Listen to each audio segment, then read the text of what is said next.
God. Jesus is alive എന്ന ഈ പ്രോഗ്രാമിലേക്ക് എല്ലാ മാന്യ പ്രേക്ഷകരെയും കർത്താവായ യേശു ക്രിസ്തുവിൻ്റെ നിസ്തുല്യമായ നാമത്തിൽ ഞാൻ സ്വാഗതം ചെയ്യുന്നു.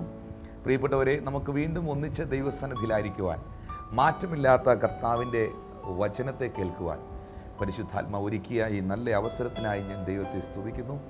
വിശേഷാൽ ഈ കഴിഞ്ഞ ദിവസങ്ങളിൽ നടന്ന പ്രാർത്ഥനയിൽ, മീറ്റിങ്ങിലൊക്കെ ദൈവത്തിൻ്റെ അത്ഭുതകരം പ്രവർത്തിക്കുകയും അനേക പ്രിയപ്പെട്ടവർക്ക് അത്ഭുതകരമായ സൗഖ്യത്തെയും വിടുതലിനെയും പരിശുദ്ധാത്മ നൽകിയത് ഓർത്ത് ഞാൻ ദൈവത്തെ സ്തുതിക്കുന്നു.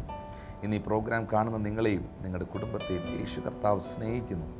ആ കർത്താവിൻ്റെ സ്നേഹം നിമിത്തമാണ് ഇന്ന് ഞാൻ നിങ്ങളോട് ഈ ദൈവവചനം അറിയിക്കുന്നു. അപ്പോസ്തലന്മാർ പറയുന്നു, ക്രിസ്തുവിൻ്റെ സ്നേഹം ഞങ്ങളെ നിർബന്ധിക്കുന്നു. സുവിശേഷ വേല ചെയ്യുവാൻ, പ്രസംഗിക്കുവാൻ, അനേകരെ സഹായിക്കുവാൻ ഈ കർത്താവിൻ്റെ സ്നേഹമാണ് ഞങ്ങളെ നിർബന്ധിക്കുന്നത്. അതേ പ്രിയപ്പെട്ടവരെ, പാപത്തിൻ്റെ ചേറ്റുകൊണ്ടിൽ നിന്നും ലോകത്തിൻ്റെ സ്നേഹത്തിൽ നിന്ന് നമ്മളെ വിടുവിച്ച് തൻ്റെ ജീവനെ നമുക്ക് വേണ്ടി തന്ന് നമ്മളെ രക്ഷിച്ച, ആ നിത്യ നരകത്തിൽ നിവദിക്കേണ്ട നമ്മുടെ ആത്മാവിന് നിത്യജീവൻ നൽകിയ യേശു ക്രിസ്തുവിനോടുള്ള സ്നേഹമാണ് ഇന്ന് ഇവിടെ പ്രദർശിപ്പിക്കപ്പെടുന്നത്. അല്ലെങ്കിൽ ആ സ്നേഹ നിമിത്തമാണ് ഞാൻ നിങ്ങളോട് ദൈവവചനം അറിയിക്കുന്നത്. ആരും നശിച്ചു പോകാതെ എല്ലാവരും നിത്യജീവൻ പ്രാപിക്കണമെന്നാണ് ദൈവത്തിൻ്റെ ആഗ്രഹം. എല്ലാ കുടുംബങ്ങളിലും സന്തോഷം ഉണ്ടാകണമെന്നാണ് കർത്താവിൻ്റെ ഇഷ്ടം. എല്ലാ വ്യക്തികളും അനുഗ്രഹിക്കപ്പെടണമെന്നാണ് ദൈവം ആഗ്രഹിക്കുന്നത്. എന്നാൽ ഇന്നത്തെ എപ്പിസോഡ് അതിന് നിങ്ങളെ സഹായിക്കട്ടെ.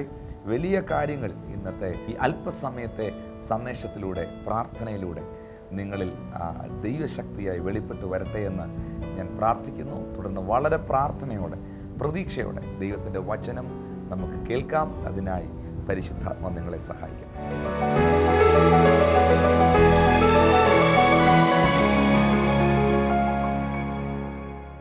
പ്രിയപ്പെട്ടവരെ, നമ്മുടെ അല്പസമയത്തെ ദൈവവചന ധ്യാനത്തിനായി മത്തായിയുടെ സുവിശേഷം 21 അധ്യായം അതിൻ്റെ 18 മുതലുള്ള വാക്യങ്ങൾ നമുക്ക് ശ്രദ്ധിക്കാം. മത്തായിയുടെ സുവിശേഷം 21 അധ്യായം 18 മുതൽ. രാവിലെ അവൻ നഗരത്തിലേക്ക് മടങ്ങിപ്പോകുന്ന സമയം വിശന്നിട്ട് വഴിയരികെ ഒരു അത്തിവൃക്ഷം കണ്ടു. അടുക്ക ചെന്നു അതിൽ ഇലയല്ലാതെ ഒന്നും കാണാകിയാൽ ഇനി നിന്നിൽ ഒരു നാളും ഫലമുണ്ടാകാതെ പോകട്ടെ എന്ന് അതിനോട് പറഞ്ഞു. ക്ഷണത്തിൽ അത്തി ഉണങ്ങിപ്പോയി. ശിഷ്യന്മാർ അത് കണ്ടാറെ അത്തി ഇത്ര ക്ഷണത്തിൽ ഉണങ്ങിപ്പോയത് എങ്ങനെയെന്ന് പറഞ്ഞു ആശ്ചര്യപ്പെട്ടു. അതിന് യേശു, നിങ്ങൾ സംശയിക്കാതെ വിശ്വാസം ഉള്ളവരായാൽ ഈ അത്തിയോട് ചെയ്തത് നിങ്ങളും ചെയ്യും എന്ന് മാത്രമല്ല, ഈ മലയോട് നീങ്ങി കടലിലേക്ക് ചാടിപ്പോക എന്ന് പറഞ്ഞാൽ അത് സംഭവിക്കുമെന്ന് ഞാൻ സത്യമായിട്ട് നിങ്ങളോട് പറയുന്നു. നിങ്ങൾ വിശ്വസിച്ചുകൊണ്ട് പ്രാർത്ഥനയിൽ എന്ത് യാചിച്ചാലും നിങ്ങൾക്ക് ലഭിക്കുമെന്ന് ഉത്തരം പറഞ്ഞു. യേശു കർത്താവും ശിഷ്യന്മാരും കൂടെ ഒന്നിച്ചിങ്ങനെ യാത്ര ചെയ്തുകൊണ്ടിരിക്കുമ്പോൾ, നടന്നു പോകുമ്പോൾ, വിശുദ്ധ ബൈബിളിൽ രേഖപ്പെടുത്തിയിരിക്കുന്നു, ആ സമയം യേശുവിന് വിശന്നു. ദൈവപുത്രനായ യേശു ഈ ഭൂമിയിലേക്ക് വന്നത് വേഷത്തിൽ മനുഷ്യനായിട്ടാണ്. യേശു പകുതി മനുഷ്യനായും പകുതി ദൈവമായിട്ടുമല്ല ഈ ഭൂമിയിൽ വന്നത്. യേശു കർത്താവ് പൂർണ്ണ ദൈവമായും പൂർണ്ണ മനുഷ്യനുമായിട്ടാണ് ഈ ഭൂമിയിലേക്ക് കടന്നു വന്നത്. യേശുവിനെ ആരും ജനിപ്പിച്ചതല്ല, കർത്താവായ യേശു ക്രിസ്തു നമുക്ക് വേണ്ടി ജനിച്ചത്. നമ്മെപ്പോലെ അവന് വിശന്നു, നമ്മെപ്പോലെ അവന് ദാഹിച്ചു, നമ്മെപ്പോലെ കർത്താവ് കരഞ്ഞു. പാപമൊഴികെ അവൻ സകലത്തിലും നമുക്ക് തുല്യനായി. എന്നെ കേൾക്കുന്ന പ്രിയപ്പെട്ടവരെ, നിങ്ങൾ ഈ വാക്ക് മറക്കാതെ ശ്രദ്ധിക്കുക. യേശു ക്രിസ്തു നമ്മെപ്പോലെ ആയത് നാം അവനെ പോലെ ആകാൻ വേണ്ടിയാണ്.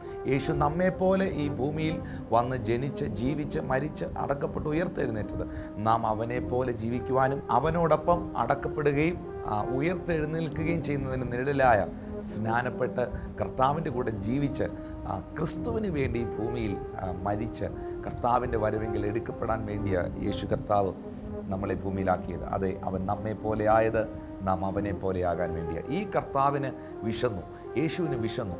ആ സമയത്ത് വഴിയരികിൽ ഒരു അത്തി നിൽക്കുന്നത് കർത്താവ് കണ്ടു. വളരെ പ്രതീക്ഷയോടെയാണ് യേശു ആ അത്തിയുടെ അരികിൽ ചെന്നത്. അതിനകത്ത് കർത്താവിൻ്റെ വിശപ്പടക്കുവാൻ, യേശു ക്രിസ്തുവിൻ്റെ വിശപ്പടക്കാനുള്ള ഫലമുണ്ടാകുമെന്ന് കരുതി ചെന്നപ്പോൾ അതിനകത്ത് ഒരു ഫ്രൂട്ടും കർത്താവ് കണ്ടില്ല. എന്നെ കേൾക്കുന്ന സഹോദരങ്ങളെ, യേശു ക്രിസ്തു പ്രതീക്ഷിച്ച ഒന്ന് യേശു അതിൽ കാണാതിരുന്നപ്പോൾ, അല്ലെങ്കിൽ കർത്താവ് ആഗ്രഹിച്ചത് കർത്താവിന് ലഭിക്കാതിരുന്നപ്പോൾ, വിശുദ്ധ ബൈബിളിൽ എഴുതിയിരിക്കുന്നു, അവന് അത്തിയെ നോക്കി ശപിച്ചു. ആ സമയത്ത് വിശുദ്ധ ബൈബിളിൽ എഴുതിയിരിക്കുന്നു, ക്ഷണത്തിൽ അത് ഉണങ്ങിപ്പോയി. ഇത്ര ക്ഷണത്തിൽ ഇത് ഉണങ്ങിപ്പോയത് കണ്ടപ്പോൾ ശിഷ്യന്മാർ ഭയങ്കരമായി ആശ്ചര്യപ്പെട്ടു. നല്ല പച്ചിലകളാൽ നിറഞ്ഞു നിന്ന ഈ അത്തിവൃക്ഷം യേശുക്രിസ്തു ആഗ്രഹിച്ച ഫലം അത് ലഭിക്കാതെ വന്ന് കർത്താവ് കോപം കൊണ്ട് അതിനെ ശപിച്ചപ്പോൾ പെട്ടെന്ന് അത് ഉണങ്ങിപ്പോയി. വാസ്തവമായി നമുക്കിതിൽ നിന്ന് എന്താ മനസ്സിലാക്കാൻ പറ്റുന്നത്? യേശു കർത്താവ് ആ അത്തിയെ നോക്കി ചിലത് പറഞ്ഞു, ഇനി നിന്നിൽ നിന്ന് ഫലമുണ്ടാകാതെ പോട്ടെ എന്ന് പറഞ്ഞു. പെട്ടെന്ന് ഉണങ്ങിപ്പോയി. ശിഷ്യന്മാർ ചിന്തിച്ചു, ഇത് എന്നാ സംഭവിച്ചേ? ഉടനെ കർത്താവ് യേശു ക്രിസ്തു അവരോട് പറഞ്ഞത്, അതിന് യേശു, നിങ്ങൾ സംശയിക്കാതെ വിശ്വാസമുള്ളവരായാൽ ഈ അത്തിയോട് ചെയ്തത് നിങ്ങളും ചെയ്യും എന്ന് മാത്രമല്ല, ഈ മലയോട് നീങ്ങി കടലിലേക്ക് ചാടിപ്പോക എന്ന് പറഞ്ഞാൽ അതും സംഭവിക്കുമെന്ന് ഞാൻ സത്യമായിട്ട് നിങ്ങളോട് പറയുന്നു. നിങ്ങൾ വിശ്വസിച്ചുകൊണ്ട് പ്രാർത്ഥനയിൽ എന്ത് യാചിച്ചാലും നിങ്ങൾക്ക് ലഭിക്കും. ഒന്നാമതായി കർത്താവ് പറയുന്നു, ഈ അത്തിയോട് ഞാൻ പറഞ്ഞപ്പോൾ തന്നെ അത് ഉണങ്ങിപ്പോയി. നിങ്ങളുടെ കൺമുമ്പിൽ വെച്ചാൽ നടന്നേ. ആ സെക്കൻഡിൽ ആ ഡെലിവറൻസ് അവിടെ സംഭവിച്ചു, അല്ലെങ്കിൽ ആ അത്തിയുടെ ഇല ഉണങ്ങിപ്പോയി. യേശു കർത്താവ് പറയുന്നു, എനിക്ക് മാത്രമല്ല ഇത് ചെയ്യാൻ പറ്റുന്നേ, നിങ്ങൾക്കും ഇത് ചെയ്യാൻ പറ്റും. അതിന് 21 വാക്യത്തിൽ യേശു ക്രിസ്തു പറയുന്നു, നിങ്ങൾ സംശയിക്കരുത്. വാസ്തവത്തിൽ വിശ്വാസത്തിന് വളരെ എതിരാണ് ഭയവും സംശയവും. നമ്മുടെ അകത്ത് വരുന്ന സംശയം ഒരിക്കലും ദൈവത്തിൻ്റെ പ്രവൃത്തികളെ വെളിപ്പെടുത്തത്തില്ല. നമ്മളെപ്പോഴും പ്രാർത്ഥിക്കുമ്പോഴായാലും യേശു കർത്താവിനെ ആരാധിക്കുമ്പോഴായാലും ഒരിക്കലും ദൈവത്തെ നമ്മൾ സംശയിക്കരുത്. ഇപ്പോൾ നിങ്ങളൊരു ചെയറിൽ ഇരിക്കുന്നു, അത് ഒടിയോ എന്ന് ചിന്തിച്ചിട്ടാണോ നിങ്ങൾ ആ കസേരയിൽ ഇരുന്നത്? അല്ല, നിങ്ങൾ ആ കസേരയിൽ ഇരുന്നു, നിങ്ങൾക്കൊരു ഉറപ്പുണ്ട് നിങ്ങൾക്കതിൽ കംഫർട്ടബിളായിട്ട് ഇരിക്കാൻ പറ്റുമെന്ന്. ഈ കസേര ഞാൻ ഇരുന്നാൽ ഒടിഞ്ഞു പോകുമോ എന്നുള്ള സംശയവുമായിട്ട് നടന്നാൽ ഒരു കസേരയിലും നമുക്ക് ഇരിക്കാൻ ഒക്കത്തില്ല എന്ന് പറയുന്ന പോലെ നമുക്കൊരിക്കലും ദൈവത്തെ സംശയിച്ചുകൊണ്ട് ദൈവത്തിൽ ആശ്രയിക്കാൻ കഴിയത്തില്ല. ദൈവത്തിൽ വിശ്വസിക്കുന്ന ഒരു വ്യക്തിക്ക് മാത്രമേ ദൈവത്തിൽ ആശ്രയിക്കാൻ കഴിയത്തുള്ളൂ. എന്താ വിശ്വാസം എന്ന് പറഞ്ഞാൽ, എബ്രായർക്ക് എഴുതിയ ലേഖനം 11 അധ്യായം അതിൻ്റെ 6 വാക്യത്തിൽ എഴുതിയിരിക്കുന്നു, വിശ്വാസം കൂടാതെ ദൈവത്തെ പ്രസാദിപ്പിക്കാൻ കഴിയുന്നതല്ല. ദൈവത്തിൻ്റെ അടുക്കൽ വരുന്നവൻ ദൈവം ഉണ്ടെന്നും തന്നെ അന്വേഷിക്കുന്നവർക്ക് അവൻ പ്രതിഫലം കൊടുക്കുമെന്നും വിശ്വസിക്കേണ്ടതല്ലയോ? അപ്പോൾ ദൈവത്തിൻ്റെ അടുക്കൽ വരുന്നവന് പ്രതിഫലമുണ്ട്. യേശു കർത്താവിനെ ആരാധിക്കുന്നവന് അനുഗ്രഹമുണ്ട്. യേശു ക്രിസ്തുവിലായിത്തീരുന്ന ഒരു വ്യക്തിക്ക് നന്മയുണ്ട്. ഒരു പക്ഷേ ഇന്ന് ചില പ്രതികൂലങ്ങൾ ആ വ്യക്തിയുടെ ജീവിതത്തിൽ ഉണ്ടെങ്കിൽ പോലും നാളെ കർത്താവ് അവനെ അനുഗ്രഹിച്ചിരിക്കും, മാനിച്ചിരിക്കും. ഇന്ന് ഈ എപ്പിസോഡ് കാണുന്ന എൻ്റെ മാന്യ പ്രേക്ഷകരോട് സ്നേഹത്തോടെ ഞാൻ പറയട്ടെ, ഒരു കാരണവശാലും നിങ്ങൾ സംശയിക്കരുത്. പ്രത്യേകിച്ച് ദൈവത്തെ സംശയിക്കരുത്. 2, നിങ്ങളെ നിങ്ങൾ സംശയിക്കരുത്. എൻ്റെ പ്രാർത്ഥന ദൈവം കേൾക്കുമോ? ഞാനൊരു പാപിയാണ്, എന്നിൽ എന്തൊക്കെയോ കുറവുണ്ട്, ദൈവം എനിക്ക് വേണ്ടി പ്രവർത്തിക്കുമോ? എനിക്കിനി ഒരു ഉയർച്ചയുണ്ടോ? എനിക്ക് അനുഗ്രഹിക്കപ്പെടാൻ പറ്റുമോ? ഈ ഒരു സംശയം നിങ്ങളുടെ അകത്ത് വന്നു കഴിഞ്ഞാൽ ഒരിക്കലും ദൈവപ്രവൃത്തി അവിടെ വെളിപ്പെടത്തില്ല. മത്തായിയുടെ സുവിശേഷം 21:22 കർത്താവ് പറയുന്നു, നിങ്ങൾ പ്രാർത്ഥിക്കുന്നത് നിങ്ങൾക്ക് ലഭിച്ചു എന്ന് നിങ്ങൾ വിശ്വസിപ്പീൻ, എന്നാൽ നിങ്ങൾക്കതുണ്ടാകും. നിങ്ങൾ പ്രാർത്ഥിക്കുന്ന കാര്യം നിങ്ങൾക്കുണ്ടാകണമെന്ന് നിങ്ങൾക്ക് ആഗ്രഹമുണ്ടോ? നിങ്ങളുടെ മകളുടെ കല്യാണം, നിങ്ങളുടെ കടഭാരം മാറുന്നത്, രോഗസൗഖ്യം കിട്ടുന്നത്, നിങ്ങളെ ശുശ്രൂഷയിൽ കർത്താവ് ഉപയോഗിക്കുന്നത്, നിങ്ങൾ പ്രാർത്ഥിക്കുമ്പോൾ ഡെലിവറൻസ് നടക്കും. നിങ്ങൾ പ്രാർത്ഥിക്കുന്നത് നിങ്ങൾക്ക് ലഭ്യമാകണമെങ്കിൽ നിങ്ങളുടെ ഹൃദയത്തിനകത്ത് സംശയം ഉണ്ടാകരുത്. യാക്കോബിൻ്റെ ലേഖനം 1 അധ്യായത്തിൽ യാക്കോബ് അപ്പോസ്തലൻ പറയുന്നു, സംശയിക്കുന്നവൻ കാറ്റടിച്ചലയുന്ന കടൽ തിരക്ക് സമൻ, അവൻ കർത്താവിൽ നിന്ന് വല്ലതും പ്രാപിക്കുമെന്ന് ഒരിക്കലും നിരൂപിക്കരുത്. നിങ്ങൾ ഓർക്കുക സഹോദരങ്ങളെ, ദൈവത്തെ നമ്മൾ സംശയിക്കുമ്പോൾ നാം അവനെ കളിയാക്കുന്നതിന് തുല്യമാണ്. പലപ്പോഴും എന്നോട് ചോദിച്ചിട്ടുണ്ട്, പാസ്റ്ററെ എങ്ങനെ ഈ രോഗികളൊക്കെ സൗഖ്യമാകുന്നത്? ഞാൻ തുറന്നു നിങ്ങളോട് പറയാം, യേശു ക്രിസ്തുവിൻ്റെ കരുണയാണ്, അത് ദൈവത്തിൻ്റെ കൃപയാണ്, ദൈവം ചെയ്യുന്ന. പക്ഷേ ഞാൻ വിശ്വസിക്കുന്നു, ഇപ്പോൾ തളർന്ന് ഇരിക്കുന്ന ഒരാളെ കഴിഞ്ഞ ചില മാസങ്ങൾക്ക് മുമ്പ് ഞാൻ മാഞ്ചസ്റ്ററിൽ UK ദൈവവചനവുമായിട്ട് നിൽക്കുന്ന സാഹചര്യത്തിൽ വലിയ കൂട്ടം ആൾക്കാർ ആ മീറ്റിങ്ങിൻ്റെ ഫ്രണ്ടിൽ നിൽപ്പുണ്ട്. ആ സമയത്ത് പരിശുദ്ധാത്മാവ് എന്നോട് പറഞ്ഞു, ആ കുഞ്ഞിനെ ഞാൻ സൗഖ്യമാക്കാൻ പോകുന്നു. ആ സമയത്ത് ഒത്തിരി ആൾക്കാർ ഫ്രണ്ടിൽ നിൽപ്പുണ്ട്, ഒത്തിരി പാസ്റ്റേഴ്സ് ഉണ്ട്, ഒത്തിരി ദൈവദാസന്മാരുണ്ട്.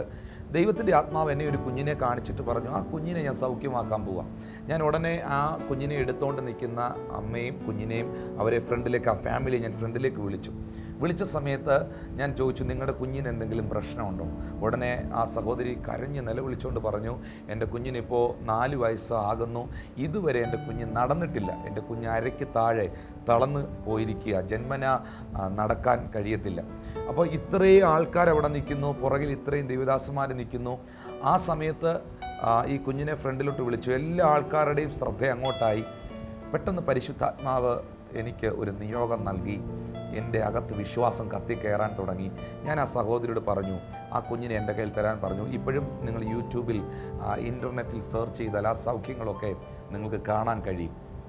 ആ കുഞ്ഞിനെ ഞാൻ എൻ്റെ കയ്യിൽ വാങ്ങിച്ചിട്ട് ഞാൻ ആ മൈക്കിലൂടെ പരസ്യമായിട്ട് പറഞ്ഞു, ഈ കുഞ്ഞ് ഇന്ന് നടക്കാൻ പോവുക, ഈ കുഞ്ഞിനെ ഇന്ന് കർത്താവ് നടത്താൻ പോവുക. 4 വയസ്സായിട്ടും നടക്കാത്ത, അരയ്ക്ക് താഴെ തളർന്നു പോയ കുഞ്ഞിനെ അത്ഭുതകരമായി യേശു വിടുവിക്കാൻ പോവുക. നിങ്ങൾ ഓർക്കുക, ഇത്രയും വലിയൊരു ക്രൗഡിൻ്റെ മുമ്പിൽ എസ്പെഷ്യലി മലയാളികളാണ് മുഴുവൻ കൂടിയിരിക്കുന്നത്. അതും മറ്റൊരു രാജ്യത്ത്, UK ഇത്രയും ആൾക്കാർ കൂടി നിൽക്കുന്ന സമയത്ത് ഈ അരയ്ക്ക് താഴെ തളർന്നു പോയ ഈ കുഞ്ഞ് നടക്കാൻ പോവാന്ന് ഞാൻ പറഞ്ഞിട്ട് ആ കുഞ്ഞ് നടന്നില്ലെങ്കിൽ പിന്നെ ഞാൻ പ്രസംഗിച്ചിട്ട് ഒരു കഥയില്ല. ഞാൻ പിന്നെ അവിടെ നിന്ന് കഴിഞ്ഞാൽ വാസ്തവമായും ദൈവനാമം ദൂഷിക്കപ്പെടും. ഈ പുള്ളിക്കാരൻ വലിയ കാര്യമൊക്കെ പറഞ്ഞിട്ട് നടന്നില്ലല്ലോ എന്ന് ദൈവനാമം ദൂഷിക്കപ്പെടാനിടയാകും. എന്നാൽ ഞാൻ നിങ്ങളോട് പറയട്ടെ, വിശ്വാസം എന്നതോ ആശിക്കുന്നതിൻ്റെ ഉറപ്പും കാണാത്ത കാര്യത്തിൻ്റെ നിശ്ചയമാണ്. ചില കാര്യങ്ങളൊക്കെ വിശ്വാസത്താൽ ഞാൻ വിളിച്ചു പറയുമ്പോൾ എന്നോട് കൂടെ പ്രവർത്തിക്കുന്നവർക്ക് പോലും, അല്ലെങ്കിൽ ആ മീറ്റിങ്ങിന് വന്ന് നിൽക്കുന്നവർക്ക് പോലും എന്തായി പറയുന്നതെന്ന് ചിന്തിച്ചു പോകും. പക്ഷേ ഞാൻ നിങ്ങളോട് പറയുന്ന ഒരു പോഷനെ പോലെ നിങ്ങൾ വിശ്വസിക്കാമെങ്കിൽ, നിങ്ങൾ വിശ്വസിക്കുന്നത് നിങ്ങൾ പറയാമെങ്കിൽ നിങ്ങൾക്ക് വേണ്ടി ദൈവം അത്ഭുതങ്ങളെ ചെയ്യും. ആ സമയത്ത് എന്താ നടന്നത്? ഈ കുഞ്ഞിനെ എൻ്റെ 2 കൈ കൊണ്ടും ഞാൻ എടുത്ത് ആ സ്റ്റേജിൽ ഉയർത്തിപ്പിടിച്ചിട്ട് പറഞ്ഞു, യേശു കർത്താവേ, അങ്ങ് ഇന്നും ജീവിക്കുന്ന ദൈവമാണ്, ഇന്നും അത്ഭുതങ്ങളുടെ ദൈവമാണ്. ഈ കുഞ്ഞിൻ്റെ കാലിലേക്ക് ദൈവശക്തി വ്യാപരിക്കട്ടെ എന്ന് പറഞ്ഞിട്ട് ഈ 4 വയസ്സ് പ്രായമുള്ള കുഞ്ഞിനെ ഇത്രയും ആൾക്കാർ കാണുക ആ സ്റ്റേജിൽ നിർത്തിയപ്പോഴും എൻ്റെ അകത്ത് വിശ്വാസം പറയുന്നു, ഈ കുഞ്ഞ് നടക്കും. പിശാച് പറയുന്നു നടക്കത്തില്ല. ആൾക്കാരിങ്ങനെ എല്ലാവരും ശ്രദ്ധിച്ച് നോക്കുന്ന കാഴ്ച കണ്ടപ്പോൾ ഒരു ഭയം എൻ്റെ അകത്ത് പിശാച് സൃഷ്ടിക്കാൻ നോക്കി. പക്ഷേ അതിൻ്റെ മധ്യേ വിശ്വാസമാണ് ജയിച്ച് ആ കുഞ്ഞിനെ സ്റ്റേജിൽ നിർത്തി എൻ്റെ 2 കൈയും വിട്ടു. ആ സമയത്ത് കുഞ്ഞ് സ്റ്റേജിൽ നിന്നു, വീഴാതെ നിന്നു. ആ സമയത്ത് ആ അമ്മയും അപ്പനും പൊട്ടിക്കരയാൻ തുടങ്ങി. ആ കുഞ്ഞ് സ്റ്റേജിൽ നിന്ന് കരയുക. ആ 4 വയസ്സുള്ള കുഞ്ഞ് സ്റ്റേജിൽ നിന്ന് കരയുക. ജനമെല്ലാം ആർത്ത് വിളിച്ച് ദൈവത്തെ സ്തുതിക്കുക. ഈ സമയത്ത് ആ പൈതലിൻ്റെ അപ്പനെയും അമ്മയും ഞാൻ സ്റ്റേജിലേക്ക് വിളിച്ചു. അവരെ ദൂരെ നിർത്തിയിട്ട് കുഞ്ഞിനെ വിളിക്കാൻ പറഞ്ഞു. ആ അമ്മ ദൂരെ മാറി നിന്ന് ആ മോളെ ഫ്രണ്ടിലേക്ക് ഇങ്ങനെ വിളിച്ചപ്പോൾ ആ കുഞ്ഞ് ഓടിച്ചെന്ന് ആ അമ്മയുടെ കയ്യിൽ കയറി ജനം ചേർന്ന് ദൈവത്തെ സ്തുതിക്കാൻ തുടങ്ങി. അന്നത്തെ മീറ്റിങ്ങിൽ പിന്നെ അധിക സമയം ദൈവവചനമൊന്നും പ്രസംഗിക്കാൻ കഴിയാത്ത നിലകളിൽ ആൾക്കാർ ദൈവ സാന്നിധ്യം കൊണ്ട് നിറഞ്ഞു. പ്രിയപ്പെട്ടവരെ, ആ കാഴ്ച കണ്ട പലരും സൗഖ്യമായി. ആ കുഞ്ഞ് സൗഖ്യമാകുന്ന കണ്ട പലരുടെ മേലും ദൈവശക്തി വന്നു. ഞാൻ നിങ്ങളോട് പറയട്ടെ, വിശ്വാസത്തിന് ഒരു പ്രവൃത്തിയുണ്ട്. കാണുന്നത് താൽക്കാലികം, കാണാത്തതോ നിത്യം. നിങ്ങൾ ഇൻ്റർനെറ്റ് യൂസ് ചെയ്യുന്നവരാണെങ്കിൽ യൂട്യൂബിനകത്ത് കയറി pastor Tinu George Nepal crusade എന്ന് നിങ്ങൾ ടൈപ്പ് ചെയ്ത് കൊടുക്കാമെങ്കിൽ നേപ്പാളിൽ നടന്ന ഒരു അത്ഭുത സൗഖ്യം നിങ്ങൾക്കതിൽ കാണാൻ പറ്റും.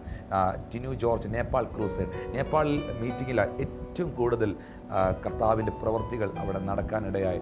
ആ നേപ്പാൾ ക്രൂസൈഡിൽ എന്നാ സംഭവിച്ചത്?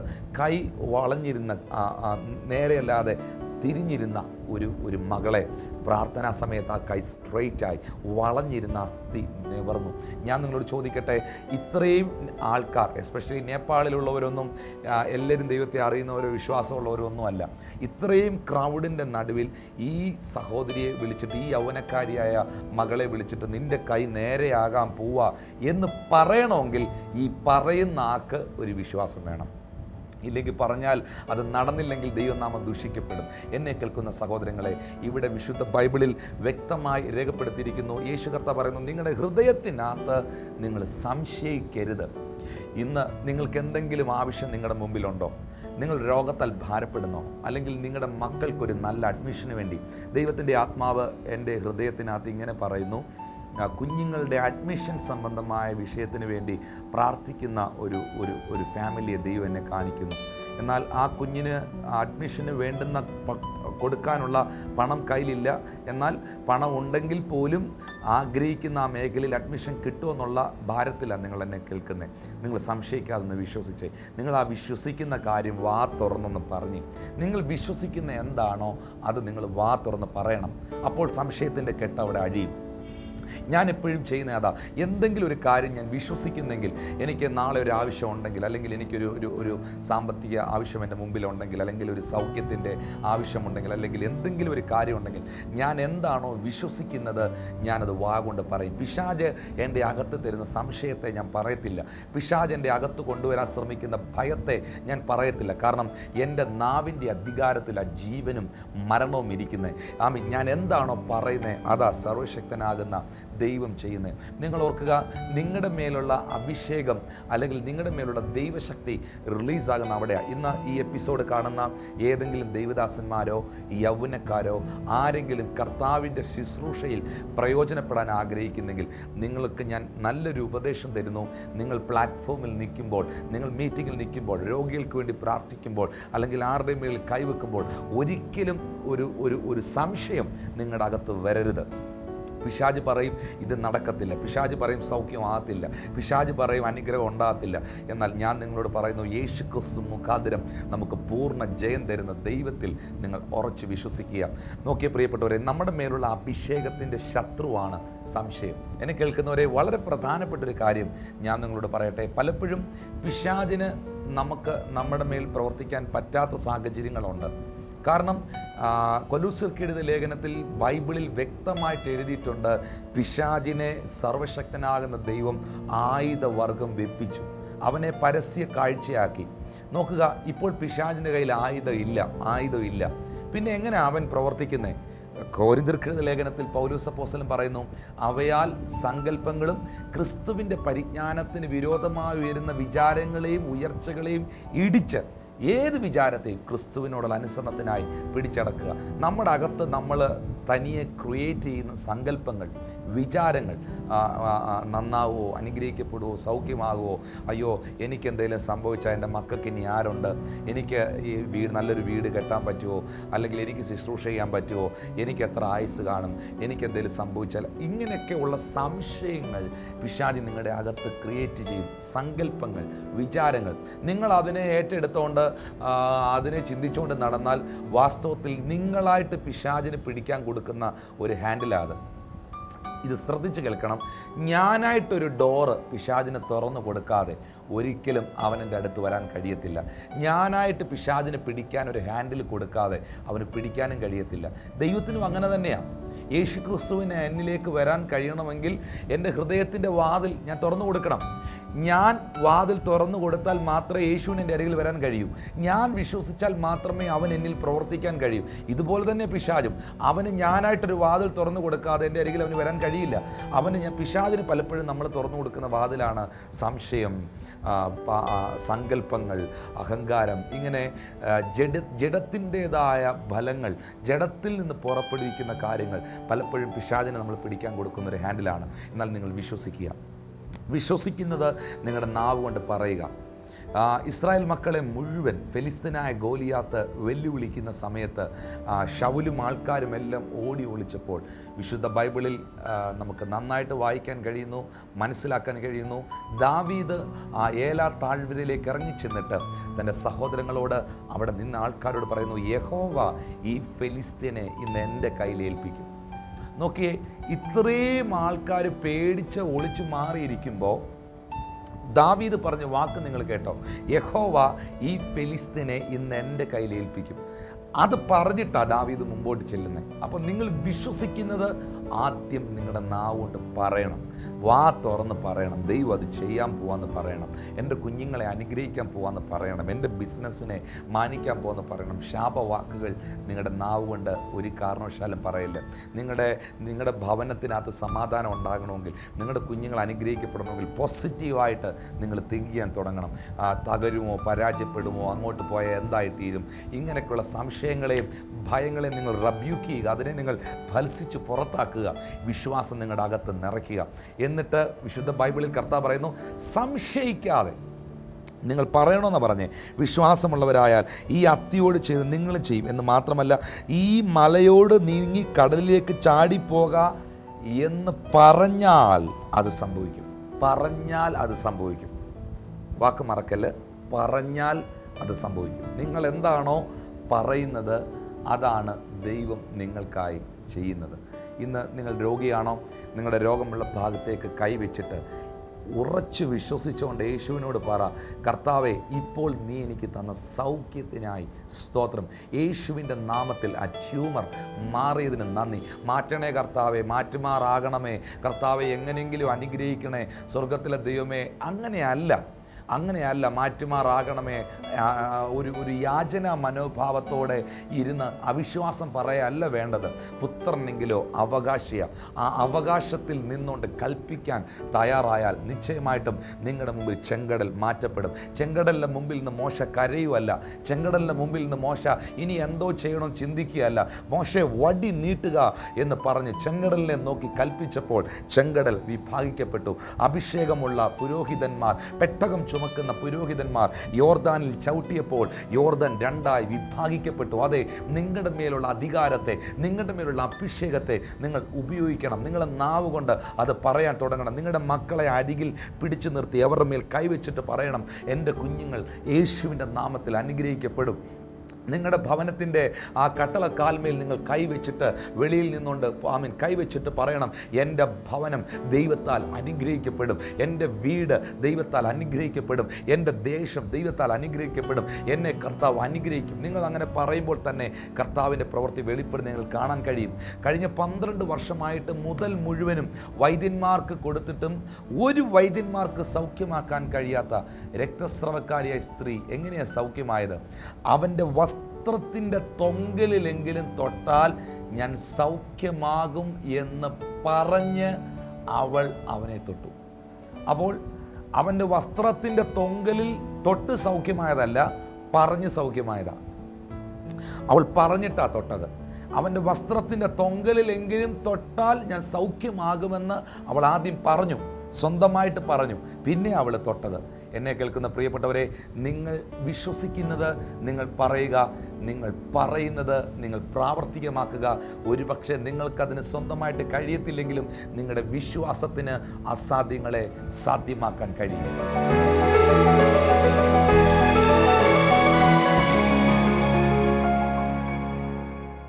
ഞാൻ നിങ്ങൾക്ക് വേണ്ടി പ്രാർത്ഥിക്കാൻ പോവാം. ഈ സമയത്ത് നിങ്ങൾ രോഗത്താൽ ഭാരപ്പെടുന്നവർ ആ രോഗമുള്ള ഭാഗങ്ങളിലേക്ക് നിങ്ങളുടെ കരങ്ങളെ വെക്കണം. സാമ്പത്തികമായിട്ട് നിങ്ങൾ ഭാരപ്പെടുന്നെങ്കിൽ നിങ്ങൾ കർത്താവിനോട് ഇപ്പോൾ പറയണം, യേശുവേ, എനിക്ക് ഇത്ര രൂപയുടെ ആവശ്യം എൻ്റെ മുമ്പിലുണ്ട്, എൻ്റെ നീഡിനെ നീ നടത്തണമേ, നിൻ്റെ കരം അതിൻ്റെ മേൽ വരാൻ പോകുന്നതിനായി സ്തോത്രം, യേശുവേ നീ എനിക്ക് അത് തന്നതിനായി സ്തോത്രം എന്ന് പറഞ്ഞ് പ്രാർത്ഥിക്കാനായിട്ട് തുടങ്ങിയട്ടെ. നമുക്ക് ചേർന്ന് പ്രാർത്ഥിക്കാം. സ്വർഗീയ പിതാവേ, നല്ല കർത്താവേ, ഈ സമയം എന്നോട് ചേർന്ന് പ്രാർത്ഥിക്കുന്ന എല്ലാ ദൈവമക്കൾക്കായും എല്ലാവർക്കുമായി ഞാൻ കർത്താവിനെ സ്തുതിക്കുന്നു. അപ്പോൾ ഇപ്പോൾ തന്നെ അങ്ങയുടെ അദൃശ്യമായ അത്ഭുതത്തിൻ്റെ കരം നിൻ്റെ മക്കളുടെ മേൽ ഇറങ്ങി വരുന്നതിനായി സ്തോത്രം. ഞങ്ങൾ വിശ്വസിക്കുന്ന കർത്താവെ, ആരെങ്കിലും തൻ്റെ ഹൃദയത്തിൽ സംശയിക്കാതെ താൻ പറയുന്നത് സംഭവിക്കും എന്ന് വിശ്വസിച്ചുകൊണ്ട് അത് ചെയ്യാൻ അരുളി ചെയ്ത കർത്താവെ, ഹൃദയത്തിനകത്ത് വരുന്ന എല്ലാ സംശയങ്ങളെയും, എല്ലാ ആകുലതകളെയും, എല്ലാ ഭാരത്തെയും യേശുവിൻ്റെ നാമത്തിൽ ഇപ്പോൾ ഞാൻ ബ്രേക്ക് ചെയ്യുന്നു. ഇവരുടെ ഹൃദയത്തിലേക്ക്, ഇവരുടെ ചിന്തയിലേക്ക് അങ്ങനെയുള്ള വിശ്വാസം നിറയട്ടെ. ആകാശവും ഭൂമിയും മാറിയാലും ഈ വചനം മാറത്തില്ലെന്നും എൻ്റെ യേശു കർത്താവ് എന്നെ കൈവിടത്തില്ലെന്നുമുള്ള വലിയ ഉറപ്പ്, ആ നിശ്ചയം ഇവരുടെ അകത്ത് വെളിപ്പെടുന്നതിനായി സ്തോത്രം. എല്ലാ തടസ്സങ്ങളെ ഞാൻ ബ്രേക്ക് ചെയ്യുന്ന കർത്താവെ, ഒരത്ഭുത വിടുതൽ യേശുവിൻ്റെ നാമത്തിൽ ഇവരുടെ മേൽ പരിശുദ്ധാത്മാവ് ഇപ്പോൾ തന്നെ കൽപ്പിക്കുന്നതിനായി സ്തോത്രം. ഞാൻ നിൻ്റെ കുഞ്ഞുങ്ങളെ അനുഗ്രഹിക്കുന്നു. Thank you holy spirit of God. ഇപ്പോൾ തന്നെ വിടുതൽ നടക്കട്ടെ. ആ ഉദര സംബന്ധമായി നിൽക്കുന്ന രോഗം യേശുവിൻ്റെ നാമത്തിൽ ഇപ്പോൾ തന്നെ സൗഖ്യമാകുന്നു. Thank you holy spirit of God. Thank you Jesus. Arthritis, chronic arthritis യേശുവിൻ്റെ നാമത്തിൽ ഇപ്പോൾ സൗഖ്യമാകുന്നു. എല്ലാ ജോയിൻസുകളിലും നിൽക്കുന്ന വേദന യേശുവിൻ്റെ നാമത്തിൽ ഇപ്പോൾ മാറിപ്പോകട്ടെ. അത്ഭുത സൗഖ്യം ഇവരുടെ മേൽ വെളിപ്പെടട്ടെ. എല്ലാ തടസ്സങ്ങളെയും ഞാൻ ബ്രേക്ക് ചെയ്യുന്ന കർത്താവെ, പുതിയ വാതിലുകൾ ഇവരുടെ മേൽ തുറക്കണമേ. നിൻ്റെ കുഞ്ഞുങ്ങളെ അനുഗ്രഹിക്കണമേ. അങ്ങയുമായുള്ള ബന്ധത്തിൽ ഇവർ വർദ്ധിച്ചു വരട്ടെ കർത്താവെ. ഇവർ വിശ്വാസം പറയുന്നവരാകട്ടെ. ഇവരുടെ നാവ് കൊണ്ട് ശാപവാക്ക് പറയാതെ, ഇവരുടെ നാവ് കൊണ്ട് പരാജയത്തിൻ്റെ വാക്ക് പറയാതെ, തകർച്ചയുടെ വാക്ക് പറയാതെ, ദൈവം വലിയവനാണെന്നും ദൈവം അത്ഭുതങ്ങളെ ചെയ്യുമെന്നും ആമേൻ, മരിച്ചതിനെ ഉയർപ്പിക്കുകയും ഇല്ലാത്തതിനെ ഉള്ളതുപോലെ വിളിച്ചു വരുത്തുകയും ചെയ്യുന്ന ദൈവത്തിൽ അബ്രഹാം വിശ്വസിച്ചതുപോലെ യേശുവിൻ്റെ നാമത്തിൽ വിശ്വസിക്കാനുള്ള ഒരു വലിയ ഹൃദയം നീ അവർക്ക് കൊടുക്കുന്നതിനായി സ്തോത്രം. നിന്റെ മക്കളെ അനുഗ്രഹിച്ച് പ്രാർത്ഥിക്കുന്നു. പ്രാർത്ഥന കേട്ടതിനാൽ നന്ദി. അത് യേശുവിൻ്റെ നാമത്തിൽ തന്നെ. ആമേൻ. ദൈവമായ കർത്താവ് നിങ്ങളെയും നിങ്ങളുടെ കുടുംബത്തെയും നിങ്ങൾക്കുള്ളതിനെയും ധാരാളമായിട്ട് അനുഗ്രഹിക്കട്ടെ. അടുത്ത ദിവസം കാണുന്നവരെയും അത്യുന്നതൻ്റെ ചിറകിൻ്റെ മറവിൽ കർത്താവ് നിങ്ങളെ സൂക്ഷിക്കട്ടെ. I bless you in Jesus almighty name. Amen.